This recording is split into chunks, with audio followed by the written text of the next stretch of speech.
Howdy folks, old Buster coming to you again with another story. Well, I'm going to keep reminding y'all that there's a whole lot to some of these stories now, a lot of research and pictures and whatnot that I think you'd find interesting. If you'd care to write me at busterandtheboys@yahoo.com, I'll be glad to send them to you. I'd have your email in. Well, the title of this old story is Family. Well, it didn't take long for Aunt Judith to get the trip set up to head on out to Scotland, Ireland, and England. They was even going to try to go to France and Germany too if the time allowed. Now, Aunt Judith was like a mama hen gathering in all her chicks, I'm telling you. Well, let's see now, just how many folks was going on this here trip? Well, sir, there was a Ollinger clan of Dubs and Evelyn and Carla Mae, Mary Gale, Ike, Melvin, and Walter and his new bride, Lou Ann. And that was 8. Now, hired Alma May with his and folks, Big Jim and Shirley Holmes, that made 12. Now, Buster and Lulu and his and Grandma Clara and Grandpa Gus, that made 16. Now, the McBrayer clan, which was Diane, Sandy, Jesse and Monique and his and Ma, Miss Sarah and his and Paul Jesse Boyce, back they called him, you know, that makes it 22. Now, Aunt Judith and Elizabeth Jane and Beau, Sonia, you know, she married up, along with both of the McGregor gals, Maureen and Colleen, that made 27. Now, ain't it even 2 bakers dozen, but close enough. Now, old Charlie Snyder was going to go, but then he done run off and eloped with that and married up to that little red-headed filly, Caroline. Well, her pa dearly loved K-Rose syrup, and his and pecan pie, and on his and flapjack, so that's how she got to handle Caroline. Well, everybody's real excited about the trip and visiting their people. The McGregors was going to carry them all around to figure out their kin and all, and they made all the arrangements with Elizabeth Jane and Aunt Judith. Reckon there was going to be some surprises for lots of folks on this here little trip I'm here to tell you. Ain't no telling what them women folk got up their sleeve. It was sure enough a good thing money weren't no problem about that time, 'cause this here little foray was going to cost a purty penny, but it would be money well spent. Folks just ought to know where they come from and know their people. Aunt Judith was bound and determined to get to the bottom of all of their roots if and it took to her dying day. Now, Jesse and Walter took to flying the Duchess right off. Generally it was hired and Buster, but on this trip there would be plenty of time for both of them to get some seat time in the left and right seat both. Practice makes perfect, they say. Well, Aunt Judith gathered the folks all around, told them just what all she done had Buster to do about finding out all about each of their families. Everybody on the trip could come and go as they pleased, but Aunt Judith was going to ask if and some of them would help her on the research of all the clans. She had done as much as the body could do without being there in person, and now there was visiting and looking into records to be done. Now, the Ollingers was a mite perplexed about who come from where, and Hire done found out he was only really a Wolf. He wasn't really a Holmes. His daddy was done got adopted. Leastways, that's what Big Jim told him. Well, Big Jim was adopted when he was just a little feller, and Holmes was the name of the folks that took him in. Well, you might say the hunt was on, and Aunt Judith had the bit between her teeth, 'cause them 2 families just didn't know about all their people, and she was bound and determined they was going to find out. Well, Aunt Judith done had Buster and Elizabeth Jane to hire a whole passel of them certified genealogist people to help get the straight of it all and cut down on the time of searching. But they was going to eyeball their kin themselves, and there wasn't going to be no bones about it neither. Now, she told them menfolk just to hold their horses and keep their breeches on, 'cause they wasn't going to go back none too soon. Now, the rest of the women folk agreed with her, and that was that. That was the end of the conversation. Well, after all that was hashed out and settled, they all enjoyed the ride and rested up some before they got there. There was plenty of victuals and a nip or 2 old McBrayer to boot. Now, the weather done got rougher than the Cobb, but Walter and Jesse flew the Duchess right through it, and everything calmed down after that. Well, all the folks left on out from the new hangar and airstrips the boys had built. Their first stop was St. John's, Newfoundland, to refuel and just rest a spell for the night. Well, all the folks stayed at the spa at the monastery and suites. There was only 19 luxury suites in the place, and the folks took up might near all of them with needing 14 rooms. The women folk all went to the spa treatment, and the men folk went to the bar and played a few dominoes out on the veranda. Well, that's the porch, you know.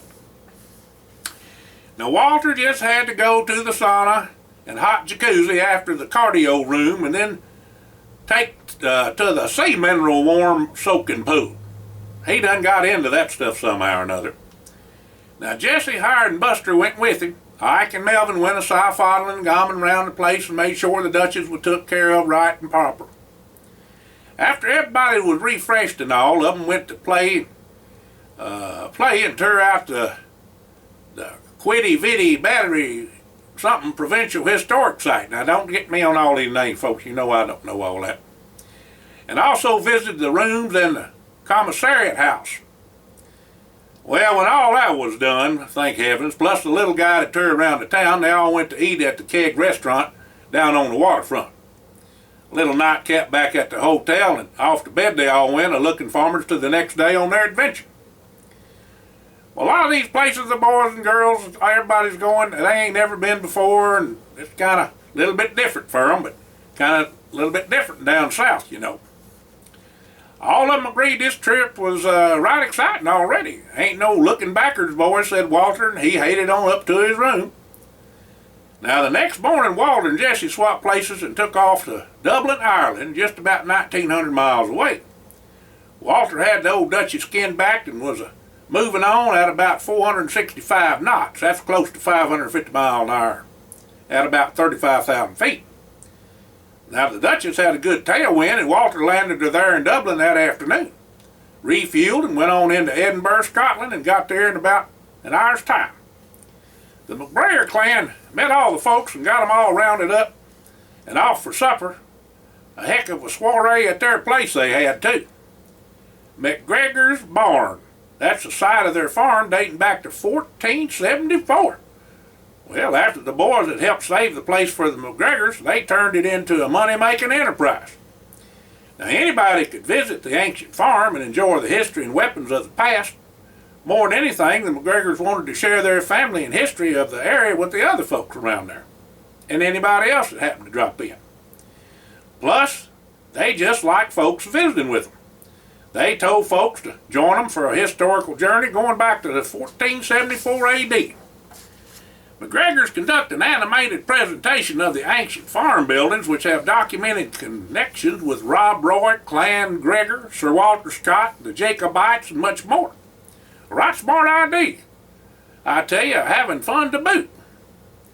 In McGregor's barn, the folks was introduced to the weapons of the Jacobite clans, the claymore and the broadsword, the dirk, and the fearsome Lochaber axe and the Doom pistol. Lots of history there. The boys and their folks got to hear the story of the Battle of Killiecrankie, where Rob Roy fought in 1689.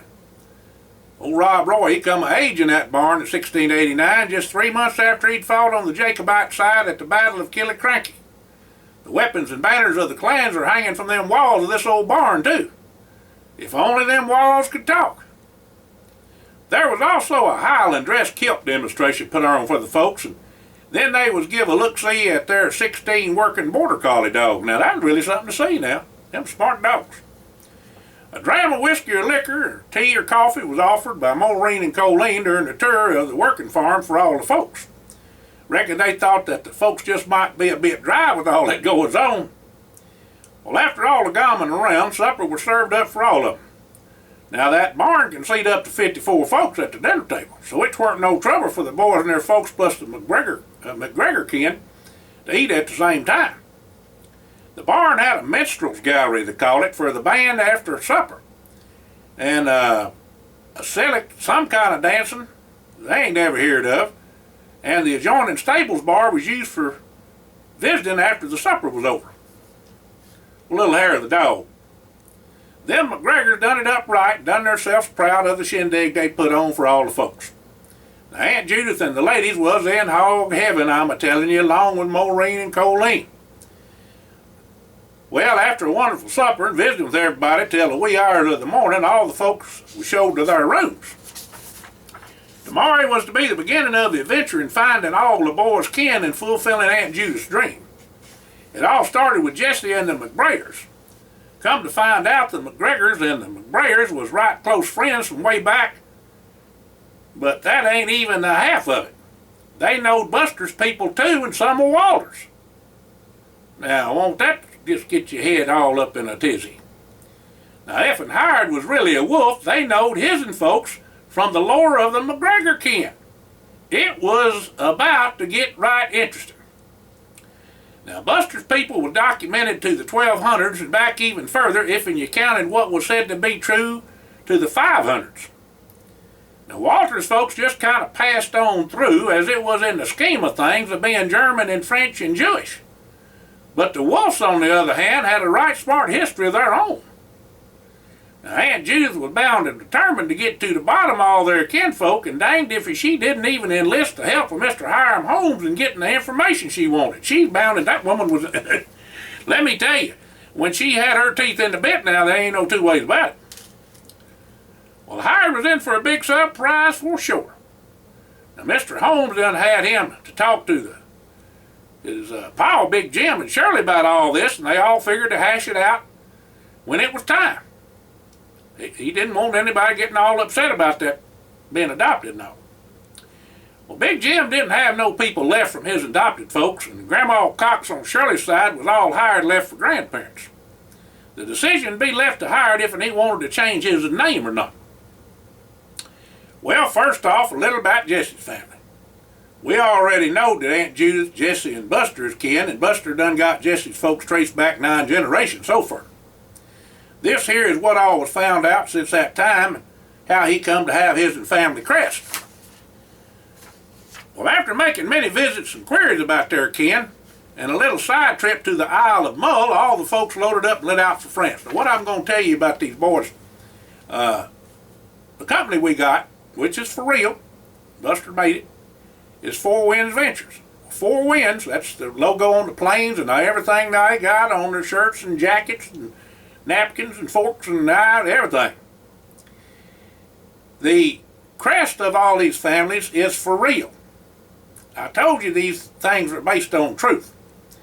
And as far as we know, these boys, 4 boys, never knew they were cousins till they was in their 50s and 60s. Now, is it 100% for sure? It's as for sure as we can figure it.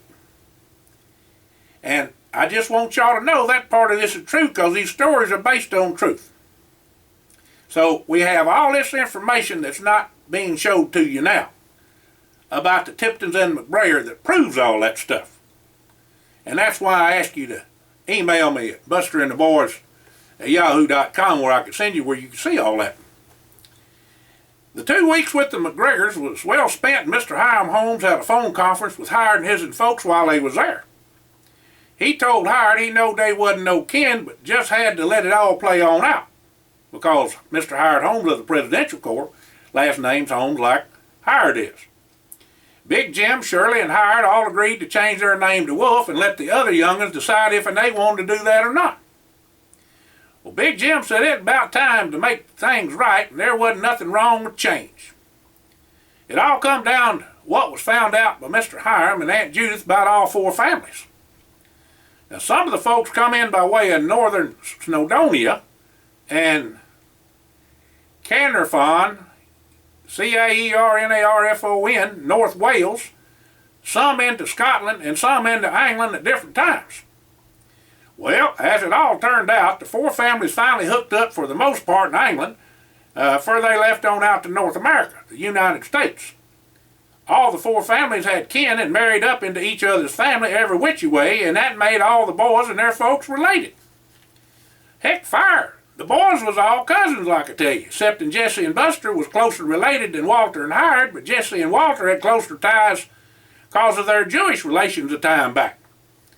Now, Hired and Buster's people was a mite closer because of their kinfolk of marrying up in each other's family early on in England.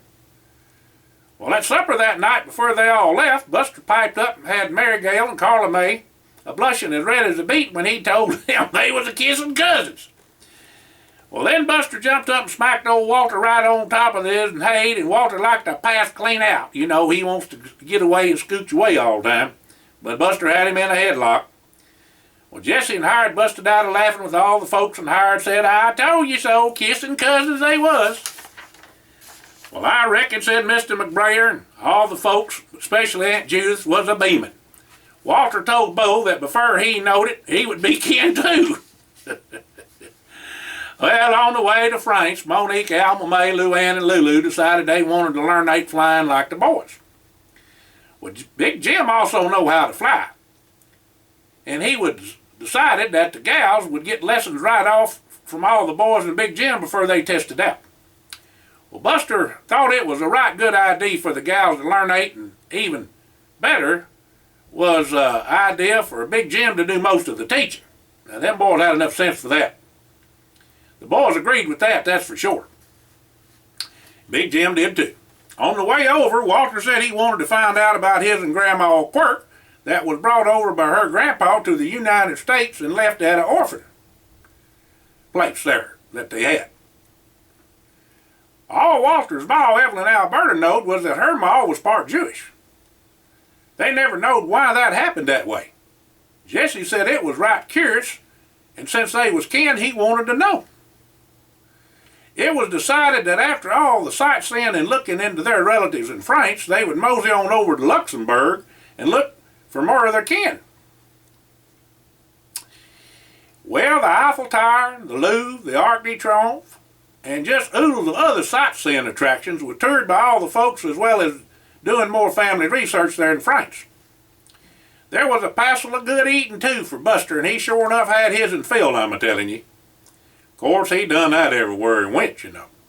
His and Grandpa Gus said the boy had a holler leg, and Lulu and Grandma sure agreed with that because they had to do all the cooking. Well, Aunt Judith said it was sure enough a pity that the McGregor women didn't come along with them. But they decided to stay for a spell with their people till all the folks was done with their trip and come to pick them up when they headed on back to the house, the mansion there in Kentucky. Well, the lady said it might just be the last time they seed their people, or at least for quite a spell, so they wanted to spend as much time with them as they could. You know, a funny thing happened at the Louvre whilst Walter was looking at the glass pyramid out front. Jesse was a-side-foddling around the thing, as was his and usual, when a couple of fellers come up to Walter and him.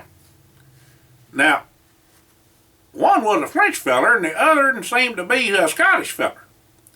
Now, they told Walter especially to be right careful if he went to Germany, and in fact not to go at all.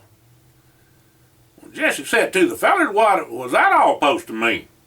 And they told him they was just trying to look out for him. Heck, fire, said Walter, I don't even know you boys.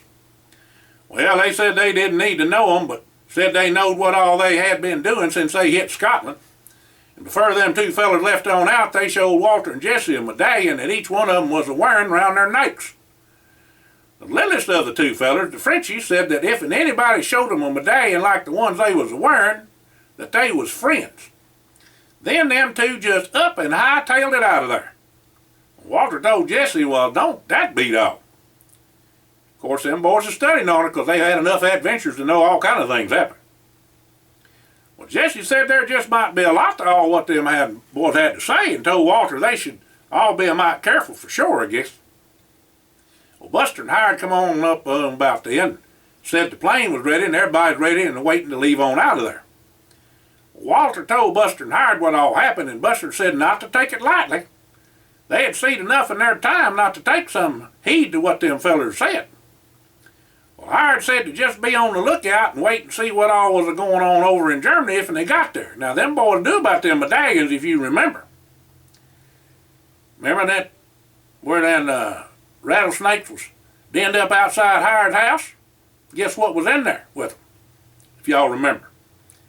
The boys headed on out for the bus to take them to the plane and flipped a coin to see who'd be a-flying. Well, Hired won. It was only a little over 200 miles to Luxembourg, and Hired put the Duchess down in 28 minutes. Luxembourg was the starting place of the hunt for family and records.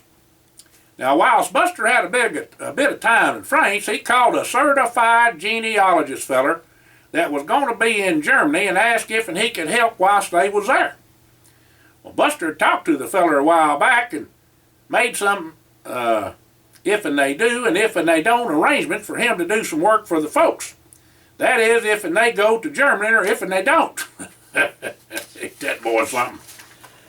Well, for sure, Walter was coming hell in the high water, and so they was there in Germany. Of course, Jesse was chomping at the bit to find out about the family ties too. Now, the first order of business was to get rooms for everybody. Well, Jesse called ahead and made those reservations at the La Place des Armes. That's some of that French stuff and German stuff and whatnot. Now, I don't know about all them names. Originally, it was built up there in the 17th century and was used by the French troops as a parade ground. There are now lots of street cafes and a flea market that takes place in the square every second and fourth Saturday of the month. Of course, them gals like to go to all that stuff. On the front of the city hall is a frieze, and that's some kind of, like the front of it with where you put a sign or something, of Countess Ermesine handing over a charter to Luxembourg citizens of the 13th century.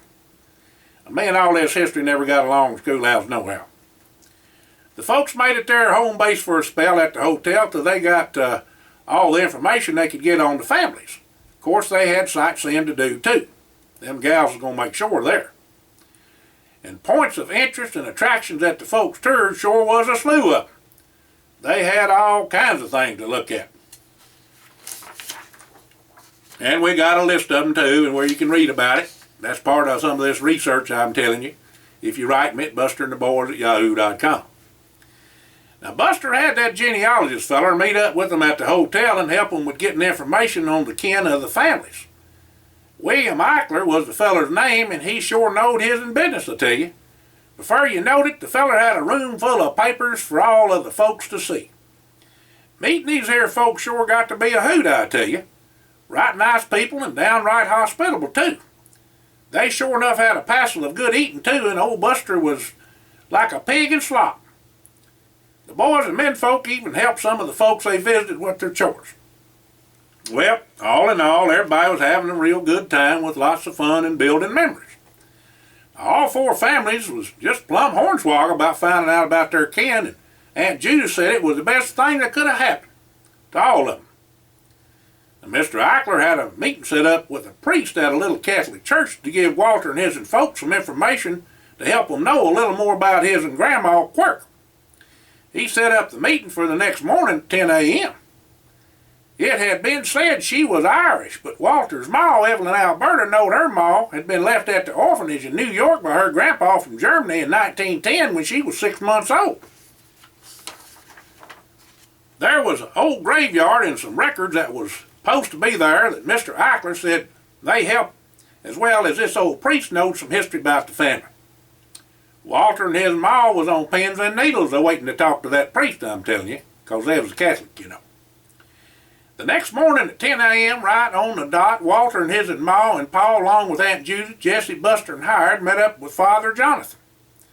Now, the rest of the folks went a-gomming around the countryside and a-shopping. Now, the father asked them all to join him for morning tea, and they visited for a spell. Now, Father Jonathan had more questions for Walter's ma than they did for him. After tea, the father showed them all the graveyard and some of the folks buried there that he thought might be their kin, and then he showed them records of the baptisms. Funny thing happened after that. The father pulled out a medallion on a chain round his neck. He asked them if they'd ever seen one like this. Well, Sir Walter and Jesse said they sure enough did back in Paris, France, from two fellers that was French and Scottish, they thought, and they give a caution not to come to Germany. Well, we ain't gone to no Germany, said Walter. We're here in Luxembourg. Well, Father Jonathan said he needed to have a little settee with them, and if they would please listen, he sure enough had a story to tell them. Well, first off, he told them all about the medallion and the folks that had them.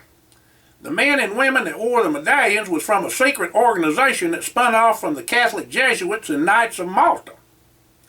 Of course, no women was allowed in the Catholic order, but they did.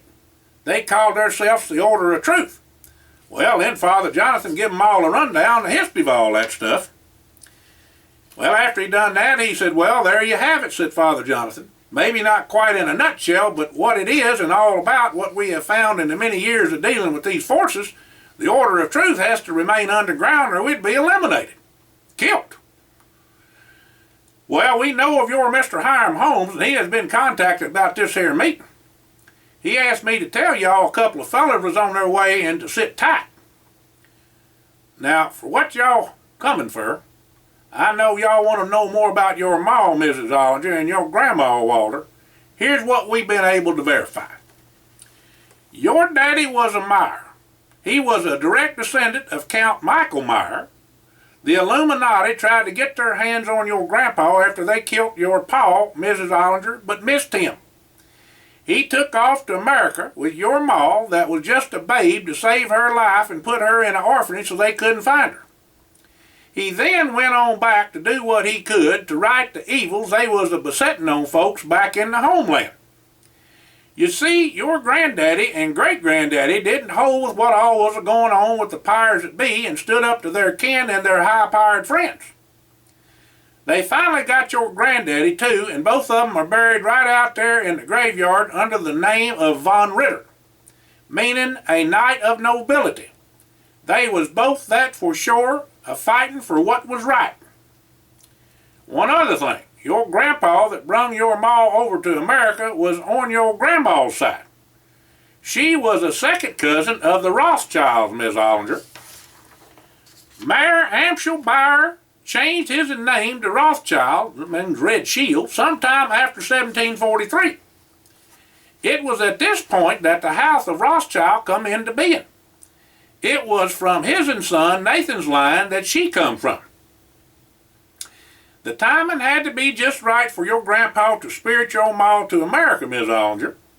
Your daddy and grandpa both know what was being planned for World War I and World War II. If your grandpa hadn't got your ma out when he did, he never would have. He left Luxembourg by train and then went to Calais where he took a tramp steamer to America. They landed in New York where he left your grandma, Walter. Your great-grandpa went back home by way of Rabat, Morocco. Now y'all remember about Morocco, United States of America's oldest standing treaty since 1777. Still got it. If the Illuminati would have ever found your grandma, Walter, they would have took her back or killed her. Don't ever think they would have give a second thought to that neither, babe or not. Now the Illuminati know about your ma and family, Walter, and it's about to get a mite dicey. Now Mr. Hiram is on the lookout about protecting y'all, and that is why he's sending them two fellers y'all know. I believe it's Dalton and Devane, as I recall. The Order of Truth will do all they can to help, of course. Them two fellers in France was priests too from our order. The Scottish one is in fact one of the MacGregor clan and has had an eye on y'all ever since y'all landed in Scotland. He met up with the father that is also a distant relative from your pa's side, Walter. There are good people out there to help now.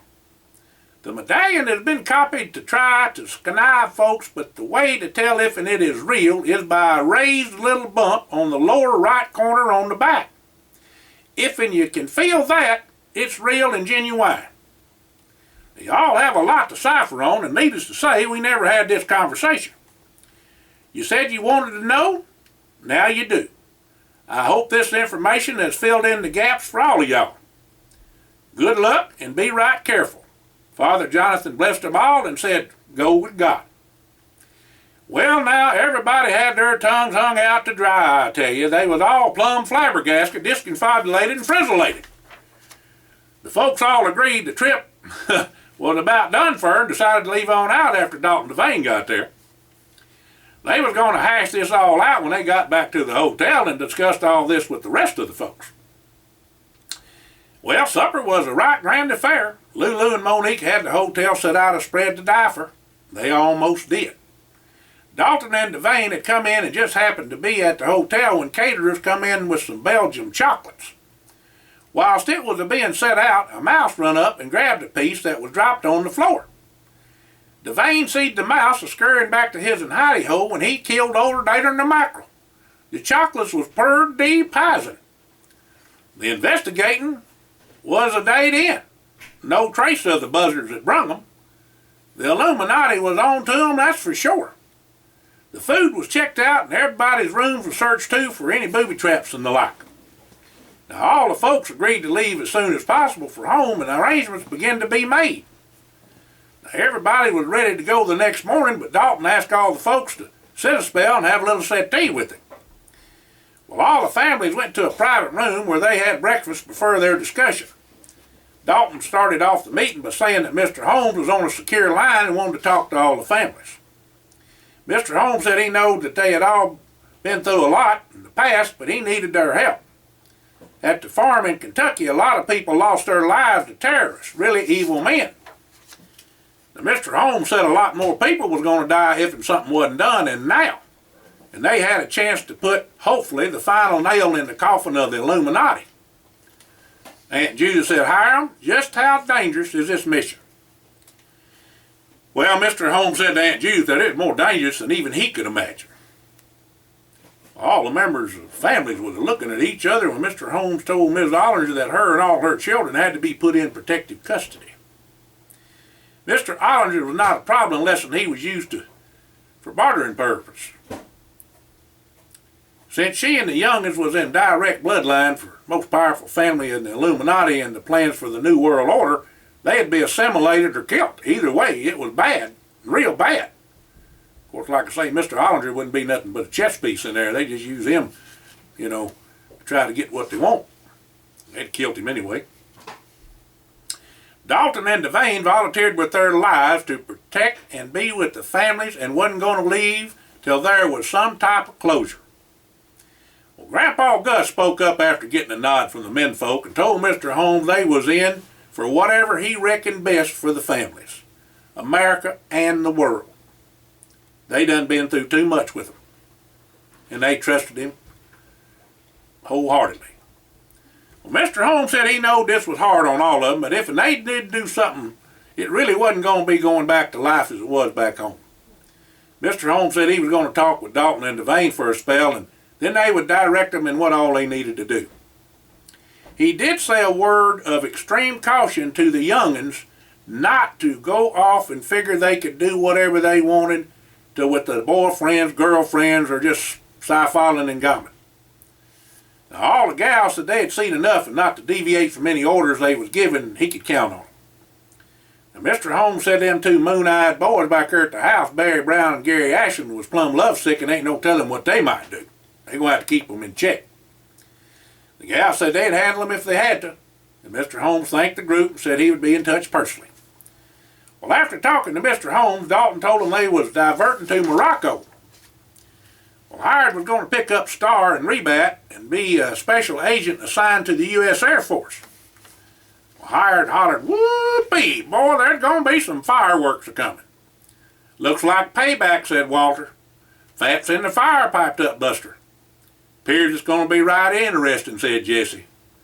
Well, Mr. Ollinger said to everybody, let's get her done, chores is awaiting. About an hour, all the folks got aboard the Duchess after some special cargo was loaded. And Dalton and Devane briefed all the families on Morocco as they flew to Rabat. There was sure a lot of information for the folks, but it was right interesting. Dalton said that Star and the other Air Force planes was on a base near Rabat. Because of the exceptional relations with the king, the U.S. could use a base that was there. Like I was telling you about that treaty. Well, Hired asked Dalton if he really expected that kind of trouble. And Devane told him that, yes, can't be too careful. Dalton said he hated to say it, but Ms. Ollinger and the gals and Walter was to be used as bait. Mr. Holmes, no day would come for him now. Ain't no two ways about it. They coming. Walter said to let them come for him, but keep his and Ma and sister safe. Dalton said that was the plan, but everybody had to be in Morocco. Devane said that they had been with Mr. Holmes many years, but never was anything this secret. This must be one heck of an important mission to be this secret. Everything was kept under wraps, eyes only, and need to know clearance for the ones that did know. Well, Devane had the gear unloaded from the plane and went on over all the weapons for the whole passel of them. Some of them dang doodads was plumb Buck Rogers. Now the women folk got some real humdingers, some Pison, the plastic ice crystal shooting guns in the form of women's stuff. Acid and belt knives with special locator buttons was given to the ladies too. Wasper spray was the kicker though. The laser pistol, laser rapier, that's kind of like a sword, you know, one of them fencing things.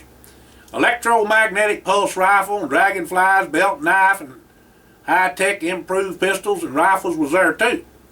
Fully automatic rifles with enough ammo for World War III, along with grenade launchers and riot shotguns, rounded out the weapons list. And there was some special trick weapons that Devane said he would go over with them later too. Now the King of Morocco was Muslim and dear friends with the King of Jordan, and they both was pro-American and had good sense. They had a sect of Muslims that believed in Sufism, and that was really good for them and the world in general. In other words, they wasn't radical, nuts. The two kings believed in Jeffersonian democracy and was implementing it in both their countries. They was both educated in the USA, and both the kings was young and inherited their thrones when their daddies died just a few months apart. What that meant was for the folks was to be in a place that was willing to work for the good of everybody. Safety and acceptance in a traditional hostile environment. Now this allowed Mr. Holmes to get a handle on things and protect the families much easier. The Illuminati used the radical Muslims and they didn't even know it. Some of the Illuminati was meaner than snakes when it come to hand fighting and had no conscience at all about killing anybody or anything, including babies. Their minds was programmed from birth. Now mercenaries was used along with the radicals in their own private army. The folks done seen what kind of damage the Illuminati could do firsthand at the farm in Kentucky.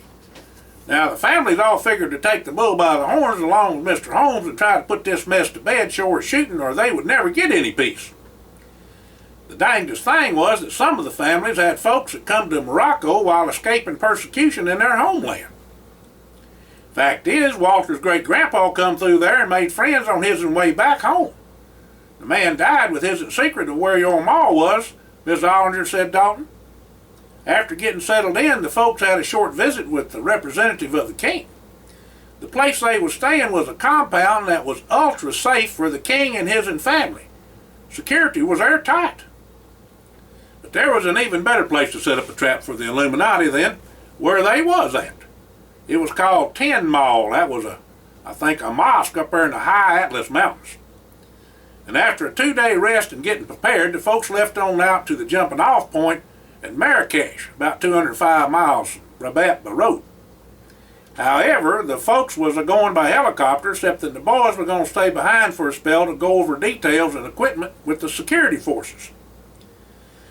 Well, after the families got to Marrakesh, they would be transported by armored vehicles to Ten Mile in the mountains to a secure secret facility 5 miles away. It was about a 2-hour drive. The guards was thicker than flies on honey, and the trip went off real smooth like. The place was just like a 5-star hotel and plenty of room for everybody. Just wasn't much to do, but this wasn't no fun trip. The boys got in the next day and everybody had meetings on what all was planned. A helicopter was provided for them at their place, and Walter and the boys and Dalton and Devane would be using it mostly. Now in the meeting, Devane revealed secret weaponry and technology that had and was being used in war. Now the Illuminati had some of the same weaponry and technology bought from their vast resources and contacts. You know, people do anything for money. Their use of them was purely cruel and inhumane. Now, Dalton brought the evidence that was classified eyes only and need to know. It was plumb pitiful. It'd gag a gopher I'm here to tell you. Nanotechnology provided for most of the efficient storage, dispersal, and transport of chemical and biological agents into the body and cells of humans. Now, who ever think of all that stuff? New weapons, direct energy, chemical, and or biological agents are being used, he said. People with dead tissue and no apparent wounds, shrunken corpses, civilians with heavy damage to lower limbs that require amputation, which is nevertheless followed by unstoppable necrosis and death. Extensive internal wounds with no trace of shrapnel, corpses blackened but not burnt, and others heavily wounded that did not bleed. Man, you think this stuff ain't something, it's true. Secret tank-mounted weapon appears to shoot concentrated lightning bolts and engulfed a large passenger bus and 3 automobiles. Within seconds, the bus had melted, shrinking until it was a twisted blob about the dimensions of a VW bug. And numerous human bodies shriveled to the size of newborn babies. Between 500 and 600 soldiers and civilians were cooked alive as a result. Whew, that's some serious information there. New and controversial. Bullet. Well, it was like hitting somebody with a miniature explosive round, even though the ammo does not have an explosive tip. Laser weapon prototype capable of bringing down rockets and even helicopters. A PlayStation-style console and monitor that displays simulated streetscapes may be miles from where the killing takes place. Gene weapons, which can potentially target particular genes possessed by certain groups of people. These weapons could be added to water supplies, causing not only death, but sterility and birth defects in targeted groups. Now, there was a former Cadillac, is a white one, with 2 dead men inside, which encountered a particle beam. The finished modification of the vehicles measured 5 foot by 4 foot.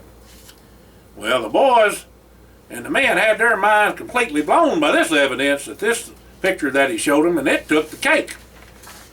Well, Mr. McBrayer asked Dalton how they was going to stand up to this kind of weaponry and technology. Well, he said it looks like they can take us out any time, Devane up and said, and that was a 2-way street though. Now, all of them know this was going to be like Custer's Last Stand and Normandy all rolled into one. Well, after a few days of exploring the countryside, the ladies decided they wanted to drive into Marrakesh for some shopping they wanted to do.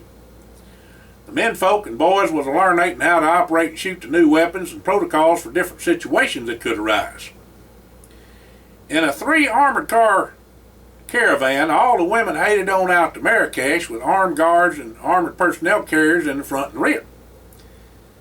The attack came at the Gorge de Moulay Ibrahim at 9:14 a.m. The lead armored personnel carrier vaporized. The rear armored personnel carrier exploded in 1,000,000 pieces. The 3 armored SUVs were systematically stopped when all electrical systems ceased to function. They went tighter than a doornail, I tell you. Gas was pumped into each of the cars, and when the Muslim mercenaries got inside, they executed the driver and guard and took Ms. Ollinger, Carla May, and Mary Gale hostage. Now, Ms. McBrayer and Sandy was saved by the Kevlar vest they was wearing when 2 of the mercenaries shot them in the chest and left them for dead. Diane, along with hired Small Shirley, was staked out and spread-eagled in the sand. Now, Buster's Grandma Clara, Aunt Judith, and Elizabeth Jane was dragged out into the high desert and buried in the sand up to their necks. The Muslim mercenaries poured honey around their hides and left them for the ants. When Sandy come to, she roused her ma with some water they'd brung along with them and went to see about the rest of the women. First off, she took her belt knife and got Diane and Shirley loose. Then Ms. McBrayer, Sandy, Diane, and Shirley found Grandma Clara, Elizabeth Jane, and Aunt Judith. They dug them out just as the ants was about to crawl into their noses, ears, and mouths of the ladies. Now, Aunt Judith and Grandma Clara was in pretty bad shape, and they was so much older than the rest of the women.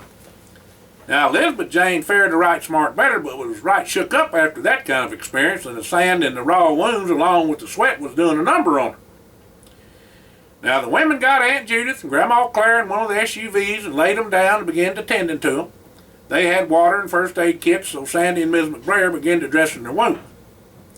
Ms. McBrayer had the presence of mind to activate her locator button, and it weren't long before the helicopters come. Now, there was some cuckleburs under some saddles when the boys and menfolk got there, I'm telling you, that's for sure. There was sure enough blood in their eye. Walter done come plumb unglued, and Mr. Ollinger went stone cold. Walter ain't never seed his paw that way before. Well, Mr. Ollinger asked Dalton if an Ike and Melvin was safe, and Dalton told him that Presidential Corps men was on the way to take them to Mr. Holmes in Washington. Ike and Melvin had both returned back home to compete in their rodeo events. Melvin was a bulldogging and Ike was a roping. They were both in the running for Texas State champions and just needed this next rodeo to earn enough points to win in their respective events.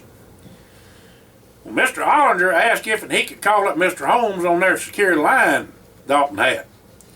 When Mr. Holmes got on the line, he told Mr. Ollinger that he had satellite on him now and had already begun to search for Ms. Ollinger and the gals. Boots was on the ground and Dalton and Devane was going to leave in one of the choppers to Marrakesh. Now, Mr. Ollinger said he was speaking for all of them when he said that they was going to get his family back and end this terror and evil right now. Well, Mr. Holmes said to go on back to the compound, let his men get the intelligence they needed to find the women folk, and then they could make the rescue and concentrate on the attack on their enemy. Going off half-cocked wasn't going to do no good right now. Now, Mr. Holmes said he knowed they all was mattering the hornet, the wet hen, and the widow woman with a dose of salts, but they had to be smart not to get the women killed. Well, the menfolk took the women on back to the compound to be treated proper-like and make plans on getting the Ollinger women back. Now, Horace and Alfred had been in Marrakesh and flew into the compound and stayed with the folks till Dalton and Devane got back. Well, Aunt Judith smiled at them two and said she was sorry there weren't no victuals for them, but she'd make 'em up to them. Horace and Alfred both said, never you mind that now, you just get well into feeling better, and that will be good enough for us. She looked up at Buster and said them two is going to be fed now. Buster smiled at his and Aunt Judith and told her he wanted in on that, and Jesse said, me too, Aunt Judith. Well, after all the women folk was took care of, the ones that could give account of what all happened. Sure enough, the mercenaries was using some highly sophisticated weaponry. Looks like they was in for a pretty wild ride before this was over, said Alfred. Well, Horace told them they had been into Marrakesh running down leads on the movements of the Illuminati, but had no idea the attack would come so soon. Now, the waiting was a pure hell on the folks, and the tension was higher than a kite and the Georgia pine, too, stretched tighter than Dick's hat band. Well, finally Dalton called, said he spoke to Mr. Holmes, and Ike and Melvin was with him now and was about ready to sprout wings and fly, to come out there and help their ma and sisters. But Mr. Holmes had got them calmed down a mite now. Also, they had a lead to a secret base in the western Sahara Desert where the Muslim mercenaries would gather up, and attack plans was being made now. The place was an oasis in the Hagar Mountains or something like that. Ahaggar, I spell it for you. Dalton had intel on the location to share with the men and the folk that there and the boys. Horace would present it to them so they would know the lay of the land and what they were dealing with. And Dalton said he didn't know if he'd be back to the compound before they hit the base, but Horace would coordinate with him. Devane would definitely stay in the field and not be back till after the raid.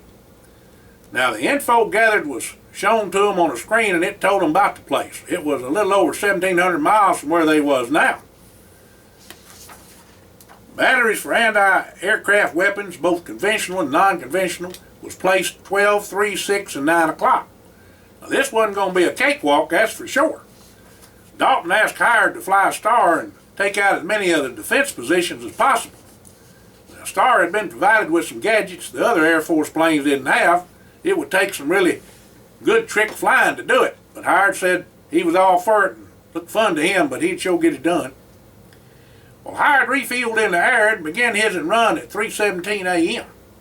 They didn't know what hit them. The 4 other Air Force F-18 fighter jets began their run at 3:20 a.m. All hell was a breaking loose, I'm a-telling you. It was a popping. Howard was a twisting and a turning and a zapping them gun emplacements every which way. They was using every trick in the book too, even firing particle beams, EMF and ELF waves. Old Howard was just too fast and too prepared with what Mr. Holmes had him outfitted with. The waves would not penetrate the special helmet Howard wore so as not to mess with his and mine. The electrical systems had been fixed with a blocking device so they weren't affected neither. Well, Howard had to take out the gun emplacements so they would have a dire effect on the other jets and the ground forces. The missiles that Howard was firing was something special too. Them and his and Gatlins was doing the trick. Them newfangled bullets was playing havoc on them Muslims and their guns and equipment. Then the Jets come in and strafe the fool out to mercenaries. They allowed the fellers on the ground under the command of Dalton and Devane to attack, Now them boys went to work. A half a dozen of the Presidential Corps had these suits like an Iron Man comic book character. Boy, howdy, could they move, and stout wasn't even a word for it. Bullets were bouncing off them like water off a duck's back. The other fellers were doing right well, too. They was nigh on to 2,000 mercenaries at that secret base. But, as usual, finally it come down to hand like it always does. One of the Illuminati bozos was hightailing it out of there when Devane seed him run. He was on a four-wheeler a-heading on out to the desert. Now, Devane was right on his tail in no time flat. Devane was going to get some answers, that's for sure. Chang Li of the Lees from China was on the four-wheeler. Chang was the grandson of the Illuminati Li and Ping families. Things sure was heating up for him to be here. The Illuminati has placed one heck of a lot of importance on Walter and his ma and sisters and brothers to go to these extremes. Devane caught up with Chang at the top of a drop-off about 20 foot down. It was straight down, too. Well, Chang run out of gas and was on foot. Well, now, Devane was in for some fun. He was going to get his answers now or later, it didn't matter. Chang hollered to Devane that he'd pay any amount to get him out of there and back to his people. Devane told him, "You gotta be kidding." Devane said he just better tell him where the women folk was. Chang said over his dead body, and Devane told him if and that's the way you want it, that's the way it's gonna be. Chang was good, but not good enough. Devane took a few licks, but not the full force of them. Then he put his favorite Pencak Silat move on Chang and had him where he wanted him.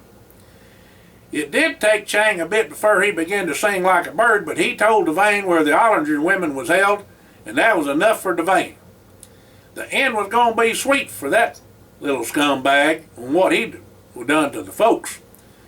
Well, Devane went back to his dune buggy to get a little treat for old Chang when, lo and behold, he jumped up and run off the edge of the cliff. Devane come for him, but Chang figured he'd take his chances on the 20-foot drop, and he sure enough piled off that cliff. He kind of half slid and half fell to the bottom, and when he got up, it appeared he hurt his leg. Well, Chang was cut up and bleeding from them scrapes and the whooping Devane give him. Devane knowed he wasn't going to get very far, though. Devane knowed the lay of the land like the back of his hand and knowed where to catch up with Chang. Whilst Chang was hobbling along and Devane was heading on back to the dune buggy, Devane heard a blood-curdling scream. Devane run to the edge of the cliff and seed a sight that would curl a feller's hair. A pack of about 20 wild African dogs had attacked Chang and was tearing him to pieces. They was eating him hide, hair, and all, no more Chang. Well, Devane headed on back to the fracas to make his report to Dalton and Mr. Holmes. Let's just say this about the fight. There weren't no prisoners.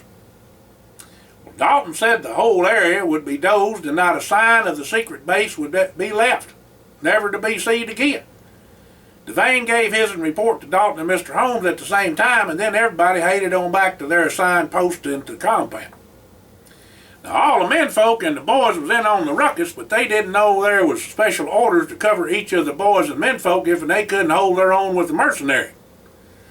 Well, Grandpa Gus went to town with his World War I bayonet training, that his right cross was the right telling on the fellers he was fighting too. For his age, that 71-year-old man was hell on wheels. Now, Big Jim pert near stayed close to Grandpa Gus and Mr. Brayer, laid into them mercenaries with Jesse, Mr. Ollinger, and Walter. Now, Buster was a terror in his own right, and Horace and Alfred done seen what he could do at the attack on the farm. Horace said he just couldn't keep up with Buster. Buster kind of hovered around his and Grandpa Gus and the others. Time to time, he would be Johnny on the spot for whoever needed a helping hand. Well, Hired met up with the rest of the families back at the 10-mile compound. The bunker they was in had a 2-ton reinforced steel hatch for the entryway. It was right comfy down there, you know. The folks had pretty near anything a body would need or want, too. Eat or drink. Well, sir, they got right down to it, rescuing the Ollinger women. Y'all never will believe where them Peckerwoods are holding the mall and the gal, said Mr. Ollinger. Well, Mr. Holmes then had a little talk with Dubs and Little Dubs, Casablanca, at the Hassan II Mosque. Dalton told the folks all the details of the mosque. It was under construction and each of the women was held in a separate area. Dalton reported that the intel to the folks and it was written up for them so they could read it. So they followed along and read it all. Said the place is huge.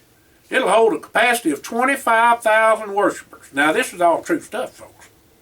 The minaret height is 210 meters or 689 foot tall. And we have some planning to do though, folks. Let's get at it. From all the intel gathered with the King of Morocco's assistance and their wherewithal of Mr. Holmes and his sources, Dalton and Devane figured out where the girls and Mrs. Ollinger was being held. The one that was going to be by far the trickiest to rescue was Ms. Ollinger, that they thought. She was being kept in the minaret. Now, the sisters now, Carla May, Mary Gale, they was in the basement with the Turkish baths and downstairs by the fountains in the ablution room. The plan was laid out for the operation to commence in 24 hours in the dead of the night. Again, round about there, 3:30 a.m. was the optimum time because the guards were getting real sleepy then and not quite as on point as they should be and vigilant. The king's own cousin was in on the freeing of Mrs. Ollinger. His name was Abdul, and being a Muslim, but a practicing Sufi, he didn't have to pretend to be something he wasn't. He was going to try to make it to the top of the minaret and get the attention of the guards and try to catch them on the unawares. First off, everybody knowed him and would open up and see what all he wanted. That was a plus. Secondly, he was a highly trained commando in the king's army and knowed his business when it come to fighting. Thirdly, Abdul just didn't cotton to the mercenaries carrying on like they was doing in his country. Now the real clincher was when Dalton was going to hang glide or fly right through the window and shoot a bunch of them holding Mrs. Ollinger against her will. Killing and kidnapping was real serious to Dalton, especially to his friends. Well, at least the area was confined for Dalton, and Devane had the headache of keeping both the Ollinger gals safe and getting them free at the same time. The area was so dang big anything could happen. If Devane and his men wasn't fast enough to get them, it wasn't no joke that them mercenaries would kill the gals without a moment's hesitation. The menfolk, especially Mr. Ollinger and Walter, was all fired up and raring to go, but they had enough sense to know they had to let the pros handle the mess. But sure as shooting, they was going to be in on an operation to rescue their ma and the gals. The initial penetration was to be done by the dragonflies for surveillance. If need be, Dalton said they had some that could kill, and any dire threat to any of the women would be took out. Lasers and explosives was going to be used as well as regular weapons. Lasers was quite deadly. When the fat was in the fire, stealth didn't matter none. Dalton told them all, take no prisoners, have no mercy. If you can't live up to the job, stay home. He wasn't trying to be mean, he was trying to save lives of the good people. The bad ones sure have not and will not give any quarter. It was literally killed or be killed. Now there was lots of different tactics going to be used to put down as many Muslim mercenaries as they could. Mind-altering ways, drugged food from their agents infiltrating the mercs, diversive actions like explosions and using lasers to cut through the glass floor along with explosives, rupturing the pool and baths as well as injecting knockout gas in the water system for the fountain was in the plan too. There was so much backup planning it was mind-boggling. Part of the mosque was available for prayers for the faithful, so agents was going to be there acting like they was there for prayers. Now you got to know there was lots of fellers there. The secret base had round about 2,000, but this dang mosque was a heck of a lot bigger to hold the mercenaries. Like was said, it would hold 25,000 easy. Another 80,000 can be accommodated in the mosque courtyard. Well, Dalton started his briefing with an aerial view of the mosque and then to other pictures of what they was going to have to deal with and where they would mount their main offensive. Well, after he showed them all a pictures and whatnot, looking at all the photos and hearing the plan to free the Ollinger women, the rest of the women started fixing supper and talking amongst themselves. The menfolk and the boys went along with Devane and Dalton to speak to their platoon and squad leaders. Now, most of the men was staged right outside the mosque area and scattered housing and in ships and boats right near the mosque. Paratroopers was ready when Dalton signaled. Abdul and Dalton was to be the first to go in and start the ball rolling. Then the main attack would commence after all the diversions. Devane would lead a hand-picked group of men from the Presidential Corps, Delta Force, and Moroccan Army to breach the downstairs at the pool and fountain areas. Devane would signal to begin the main attack. Jesse was going to coordinate communicating along with the Delta Force command specialist. His communication devices and everything was already in place for him to go. Howard was assigned to help Dalton and then whatever he could do to even up the odds in the courtyard. Now his helicopter was outfitted with all kind of newfangled armament now. Now Buster and Walter and Mr. Ollinger was going in with Devane even if the creek did rise, and Walter and Mr. Ollinger said they already knowed the Lord was willing. Boy, ain't they a mess. Now just before Dalton was to start out to rescue Mrs. Ollinger, Mr. Holmes called Dalton and told him that the leader of the mercenaries, all 50,000 of them, was none other than the illegitimate great-grandson of a Rothschild that never married up. Nonetheless, the boy was indoctrinated from the time he was born into the ways of the family, Illuminati, and satanic cult. Amschel Walter Adams was his name, and he was bound to prove himself to his grandpa. The boy always felt slighted and would do anything for recognition. He was the big fish in this here pond, I tell you. Of course, the boy was bright and come up through the ranks and outdid all his cousins and everything. Now, Amschel would literally do anything his grandpa wanted him to do. One evening at Amschel's grandpa, it was said, Albert Mayer Rothschild had a feller brung in that was running one of the family's businesses there in France. Now, Amschel was only 11 years old about that time, and the feller had been skimming from the take on, and Albert done found him out. His grandpa found him out. Now, the henchman of the family was right burly and had no trouble holding the feller whilst he was talked to by Albert. Well, Albert told the feller that no frog of a Frenchie was going to steal from him. Then he looked at Amschel, and Amschel walked over to where his and Grandpa Albert was a-standing. Now, Albert was smoking one of them English cigarettes, players it was called, and took Amschel's hand and put out the cigarette in the palm of Amschel's hand. The boy never even winced. Just took the pain as long as his and Grandpa wanted to hold the cigarette there. Well, sir, the feller about near fainted at that, and the henchman set the feller down in a chair. And one of them plugged in an electric iron and heated it up as hot as it'd get. Then one of the henchmen took off the Frenchie's socks and shoes. The Frenchie was a-hollering, "What y'all gonna do?" Well, Albert Rothschild told him this was a lesson to be learned, and he had better see to it that all the money he took was repaid and profits was doubled. Well, Albert nodded to Harry, one of the henchmen, and Harry got the iron and put it to the soles of the Frenchie's feet, while Frenchie was held by the others.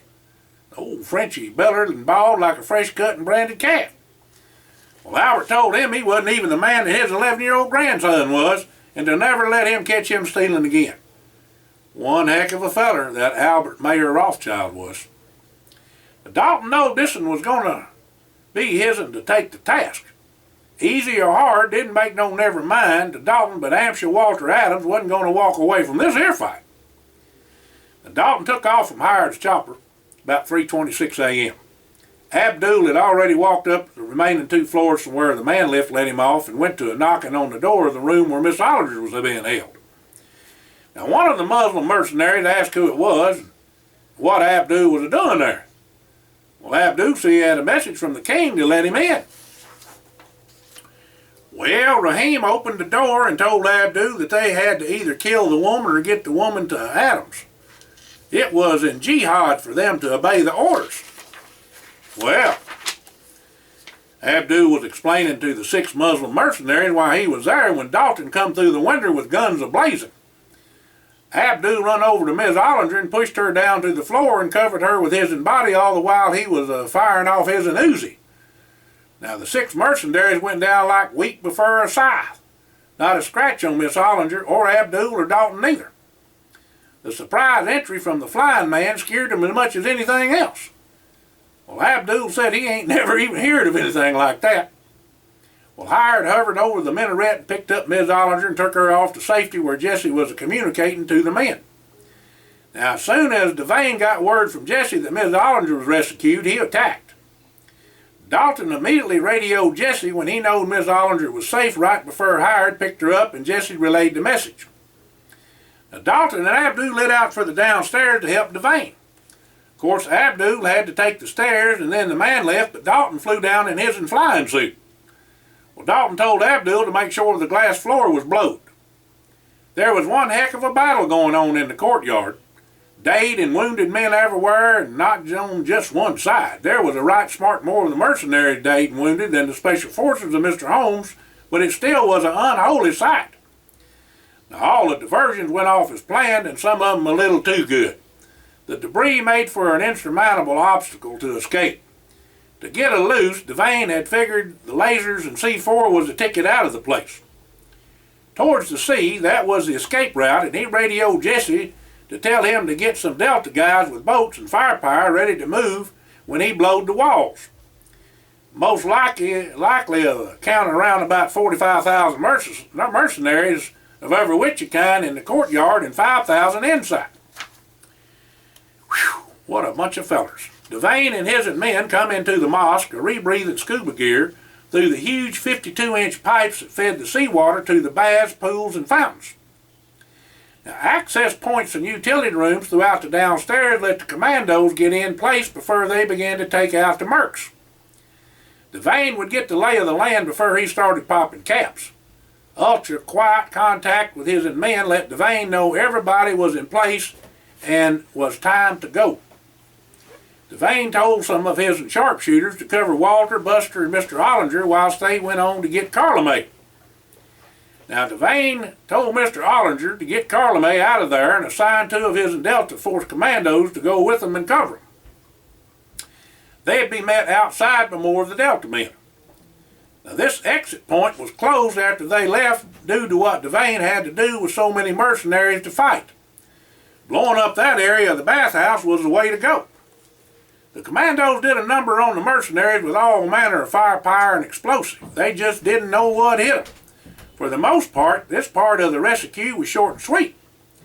Still, there was a whole passel of dead and wounded. The hard part was the fountain and ablution room where Marygale was hid out. By the time Devane started for the next floor down, the mercenaries knew they was being attacked. Devane had to make a decision and fast. Devane figured the mercenaries had Marygale tied up to the center of the room and was waiting on whether to kill her or not.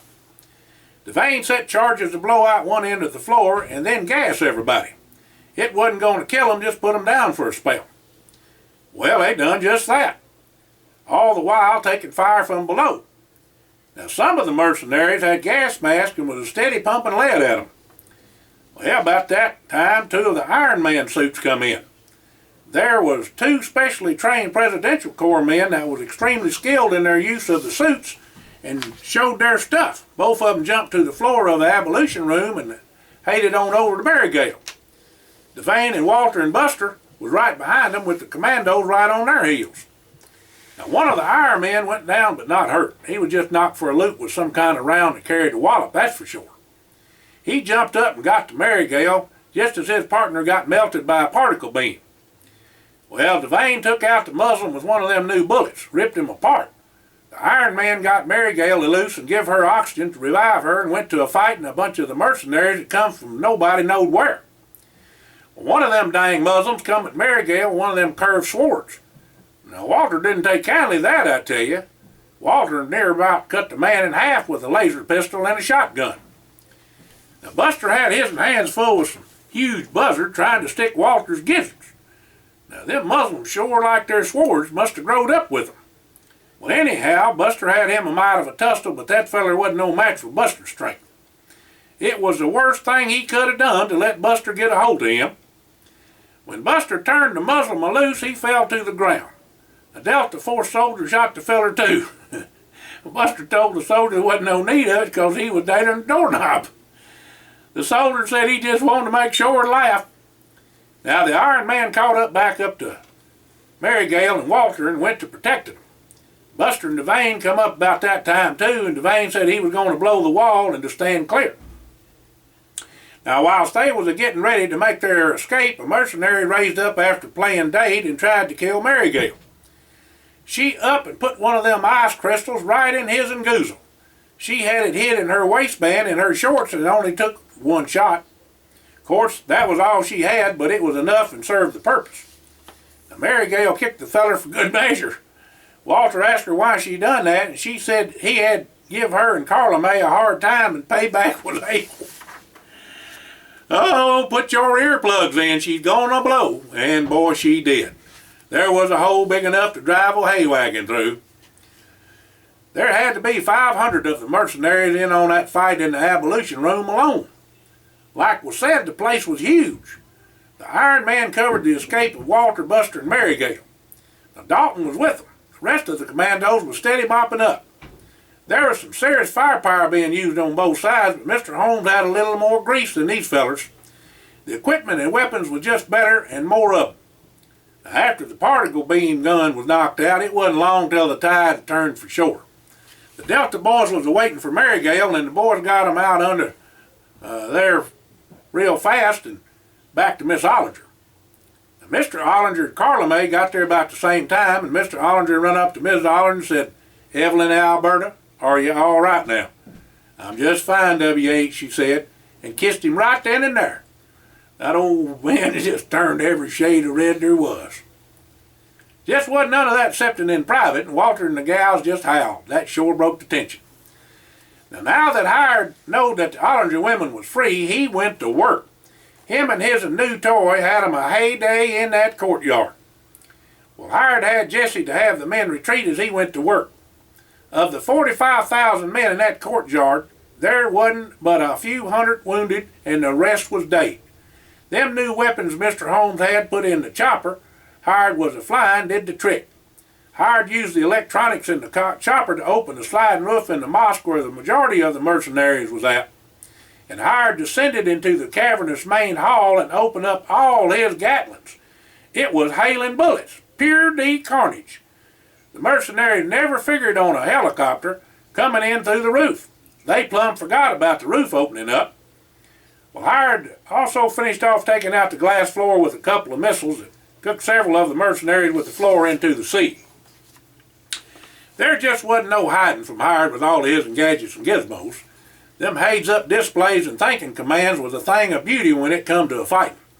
The firepower was just awesome. It would blow anything apart. Well, one feller crawled inside of a well, and Hired sent a special heat-seeking missile right in after him and cooked his bacon for sure. Oh boy. Well, Dalton come in and had the boys and the Ollingers took out of the area to the compound to the underground bunker at 10 Mile. The commandos and other forces made sure the area was cleaned. By that time, he meant the bodies was disposed of and wounded interrogated, and then they was later dispatched. During all the melee, Abdul didn't show up. Dalton went to looking for him, and sure enough, he was in the minaret wounded. It was real serious. Dalton called for a medevac and felt Abdul would survive even if it took a spell to heal. Abdul had lost a lot of blood. Dalton was tended to Abdul before the medics arrived. Abdul said he met up with Adams as he was coming down the stairs and the fight was on. Abdul said the feller was good, real good, and after he got stuck with a heel and toe boot knife that Adams had in his boot, he seed him run up the stairs and seed him fly off in a one-man helicopter. It must have been hid on the other side of the spire, Abdul said, as he seed it fly off in the direction of the 10 Mile. Well, Dalton said a few words he don't normally say. As soon as Abdul was airlifted out of there, he put on his flying suit and took off his himself. He called Hired to come back and get him in his chopper. Hired got Dalton, and they beat Feet and Ed back to the compound. Well, Dalton just knowed something bad was coming. Dalton radioed in and had all the folks to get on out of there. Now. leave everything and get in anything that will roll and fast. Well, all the guards and support personnel hightailed it too. Everybody got away just in time. The underground bunker in particular, but the whole dang compound went up in smoke and flames. Dalton had her figured right. Old Amschel had some dirty tricks up his sleeve too. Somehow, Amschel tapped into the HAARP system at Tajikistan, even though the HAARP system was not supposed to be anywhere near operational at maximum output in that location. Evidently, the Illuminati had invested vast amounts of money to bring the system to full capability and for secrecy. Even Mr. Holmes didn't know about it. Now, the HAARP system has untold power. The heat that can be generated is equal to 1,000 of our suns. The power is just incalculable. Untapped, said Dalton. Dalton knowed Amschel wasn't going to be far away. Amschel wanted to see for himself that all the descendants of the Meyer Rothschild family that escaped and caused all the ruckus was sure enough dead. Since the compound and underground bunker wasn't about 5 miles away, it stands to reason that Amschel would be close. The closest place was Ten Mile. That also made sense since the Illuminati had a hold on the Muslim radicals that can control the area. Now, Dalton had the recon intel all ready to go. It was done and provided by Mr. Holmes and the King. Dalton called the boys and menfolk, told them what all he was going to do and to share the plan and intel with them. Dalton told them all that this was his show and he was taking out Amschel his himself. Amschel owed him, he said. He asked Devane and the boys and menfolk to back him up but not to interfere with what all he was going to do. All of them went along with Dalton, that's for sure. The boy had fire in his eye. I'm a-telling you, and when he was that away, said Devane, it wasn't going to do no good to try to stop him. Well, nobody wanted to, include Mr. Holmes. Well, Dalton didn't wait around for old Amschel to come at him. He lit out like a turpentine cat. Hired was to stand by with that tricked-out helicopter of his that Mr. Holmes provided for him, and Devane and the boys and menfolk was to lay back and wait for the fireworks. There was also a contingent of the King's soldiers and Presidential Corps agents going in too, just in case, said Devane. Well, Dalton went inside the mosque and up to the minaret. As he began to climb the stairs, something knocked him wall-eyed to the ground. Then Dalton seen the boot knife coming towards his and Hay.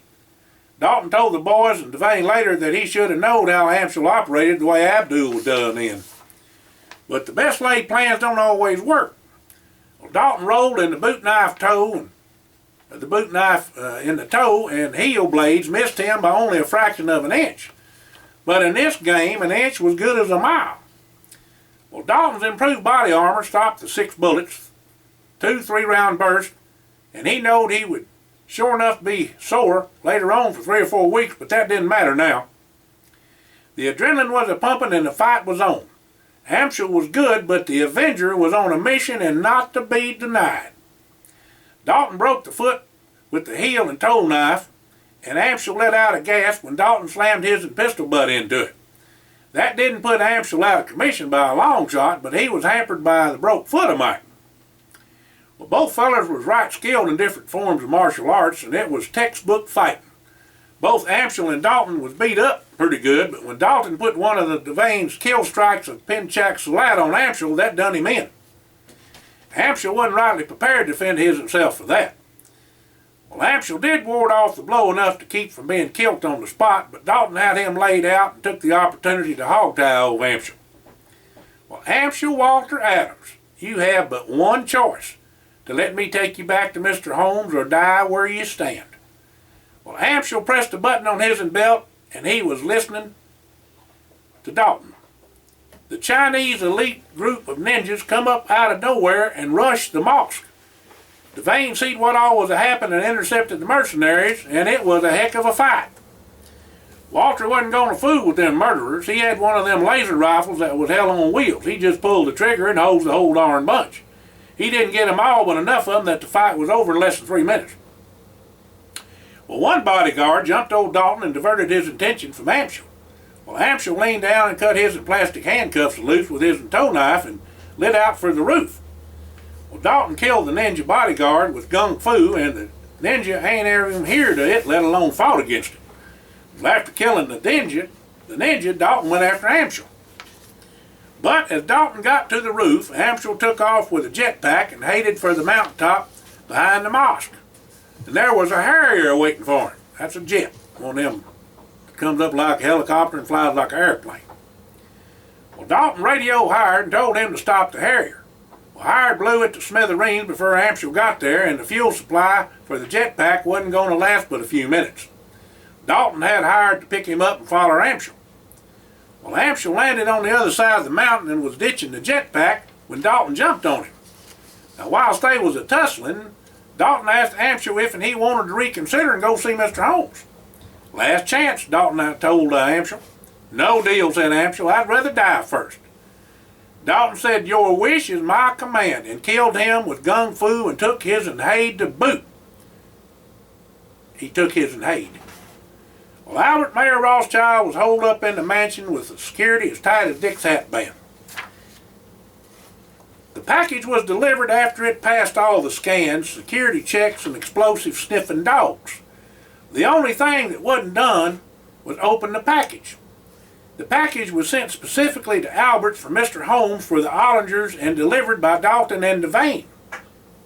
Now, old Albert was right curious, but he weren't no fool. But after all the testing of the package was cleared, he decided to open it. All his henchmen was standing off to the side to give Albert as much privacy as they could, but still be ready for anything. They tweren't. When Albert opened the package and seed Amschel's Haid, he near like to have passed out. In the package was a recording from Walter. It said, they that plow iniquity and sow wickedness reap the same. Job 4:8, King James Version. In that instant that he heard them words, he knowed two can play the harp. Boom! Well, folks, that's one of them stories for sure there. I know it was a long one, but I hope y'all enjoyed it, and have a blessed day. I'll get on with you with another story right soon. Thank you.